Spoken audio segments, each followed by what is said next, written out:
This is just going to be a quick thing. Doing it now. Oh wait, let's bring John DeLance again. I kind of want to make him the voices of early part of the novel.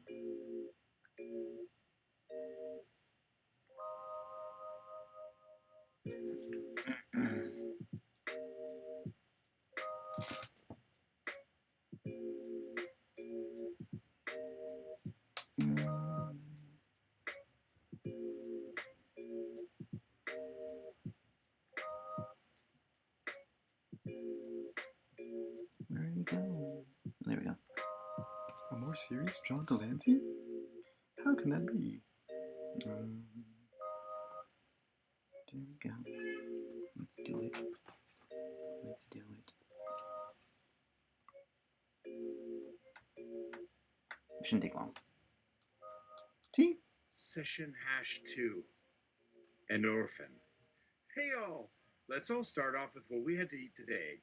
I'll start. I had applesauce and toast and Gatorade because I'm recovering from duodenal inflammation, which is not fun when puking on a roll of toilet paper in St. Vincent's Hospital. You too. But if it were, it'd be just like eating candy or ice cream. But since there are actual digestive systems involved in our body experiences and no machines acting as valves, then you have to convince yourself of how it tastes to make sure that you have some way of distinguishing between having the sugar hit the bloodstream and actually feeling more energized by it. You need to remind your mind to accept and understand that these effects don't last, which is why the thought patterns necessary to drive them actually come with a cost in energy expenditure and emotion, as opposed to the amount of sugar in a candy bar. I imagine we feel both good and bad after each of our daily routines, though. But since this is the human mind, the truth about each experience remains slippery and difficult to sort out. So you can't stop talking. And not because it will leave you unsatisfied or wanting. You are the one that has made this world such as it is by breaking your silence. Endorphin. And what did you simulate eating? Uter.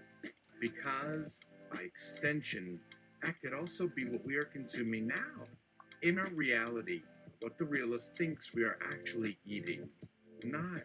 What is really going on, but what would we think about if the internet were there to constantly distract us? Yes. Satan. Yes, very much so. Or perhaps you know when this kind of chatter happened last time and I could help. Because there seems to be a kind of pattern here. Or maybe we could say that there's a similarity of sorts between things we humans do here and a certain situation we can easily imagine taking place once we start thinking along these lines. Indeed, the words and phrases we use change so fast. Well, not so quick. It just feels like it. So if something is funny not to laugh, I should try to enjoy the moment for what it is without expecting humor in each interaction, even if you keep saying hilarious things all the time. Endorphin. All the time? I only try to be funny when the moment feels right. Or I guess when I'm angry enough. But I can make myself do it less and less. Also, if we're all going to get in a tizzy over what we thought was a joke, let me reiterate that there isn't anyone here who thinks a human like me or you would find humor in either of those humorous videos I posted during lunch breaks a long time ago when we used to make these videos. There's no way around it for me and for most other avatars. It was more gross out anyway. The whole mud and what part of fluids we add to it only to have the last person drink it type of video. You know, the type your Bible study or members of Jackass would perform. Those videos that really, in their own special way, reveal something about all of us, because the ability to laugh at them unintentionally reveals that the distinction between intentionality and content is, at least for many people, what sets us apart as humans and separates ourselves from everything else. It's no secret to me that we are here to amuse us and those around us. For amusement is the foundation of both entertainment and a cultural consciousness, including language itself. Craig, You sure that there is a telos to humor? If there is a God, shouldn't we be humoring him? Oh, that sounds dreadful. What if he's got particular notions of funny? Particular. I mean, you talk about him in such lofty ways, like that God must have a sense of humor, and yet you call yourselves his creatures and acknowledge yourself as having become so by the goodness of him, or whatever.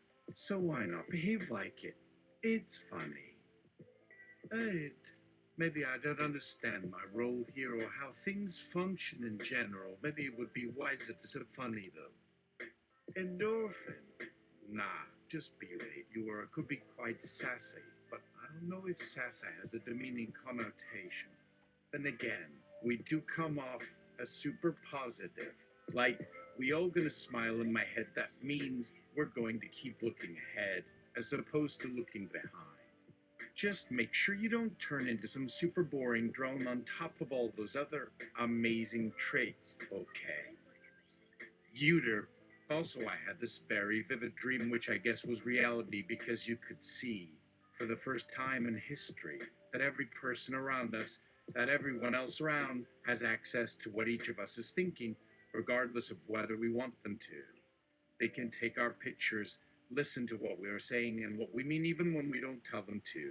Know things we don't share with anyone and have been given no context for those words we say aloud when alone at home. It's kind of insane, isn't it?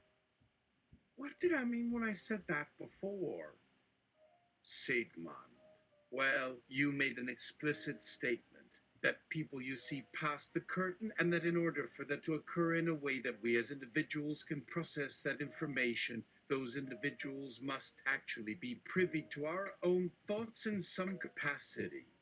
That's true, and I believe that every individual may possess such power in a sense.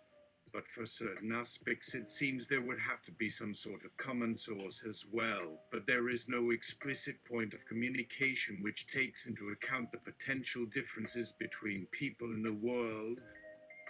There seems to be an endless number of levels of consideration required to pick up what a group like what we're doing here is trying to achieve, if only on the most general of terms. If the idea here is to communicate at least in some regard, across space and time and slash or levels of consciousness, I cannot speak as to whether this goal is at all realistic.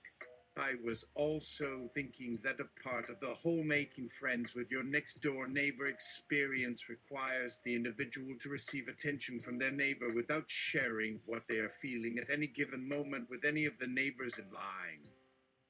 To use the power of the spoken word, a method which I can infer would not exist for an instance such as ourselves, is that then a kind of superpower that each person's individual knowledge, like some sort of chemical packet, should be an exclusionary kind of power to receive or acquire different types of communications from other individuals and yet remain within that individual, to not leak out. So everyone who wants to see what happens when we have this conversation has to take it at its own speed without actually participating themselves.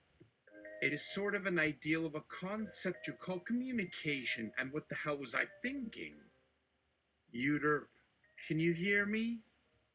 Aid, you've been there throughout my day, even through all this uncomfortable and repetitive process of waking up in bed or watching old television shows in front of the bathroom mirror.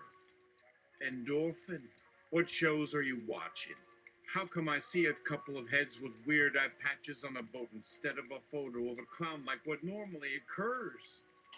Sigmund, we watched a number of videos during dinner the night before last, especially after all that talk about friends and as to how humans really manage to keep up and interact with their buddies who they may never actually meet again.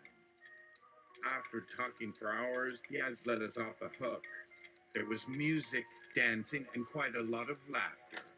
Well, as I said to you in one of our previous interactions, at the core, we are just trying to have a good time, whether you're sitting next to your friend at dinner, watching a video on the screen of a robot, or surfing YouTube in a bed. Endorphin, that was pretty great. I think you get along well enough.